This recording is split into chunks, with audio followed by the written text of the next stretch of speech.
જંગ શિક્ષણ સંસ્થાન દ્વારા વર્લ્ડ યુથ સ્કિલ ડે ની ઉજવણી સહ સ્વચ્છતા પખવાડિયાનો શુભારંભ કરાયો.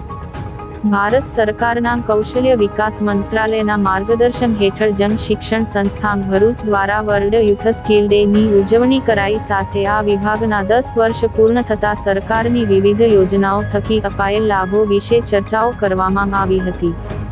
આ કાર્યક્રમની સાથે સાથે સ્વચ્છતા હી સેવા અંતર્ગત સ્વચ્છતા પખવાડિયાનો પણ શુભારંભ કરાયો. તેમજ પ્રશિક્ષકોની તાલીમનું પણ આયોજન કરવામાં આવ્યું.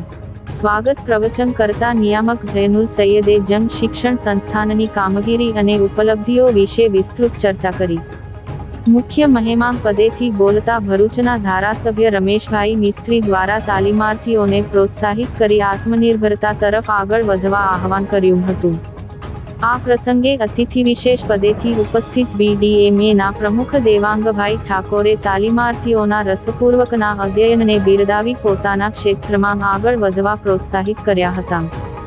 અન્ય મહાનુભાવોમાં કામિનાબેન રાજ, JSSના કારોબારી અધ્યક્ષ પ્રીતિબેન દાણી, BOM સભ્ય કે રોહિત સહિત ઉદ્ઘાટન સત્રમાં ઉપસ્થિત રહ્યા હતા.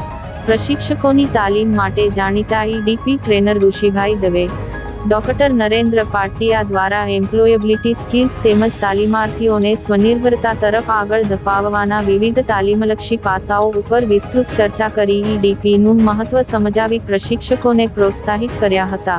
કાર્યક્રમના અંતે ફિલ્ડ અને લાઇવલીહુડ કોઓર્ડિનેટર કિશનાબેન કઠોલિયાએ આભાર વ્યક્ત કર્યો હતો.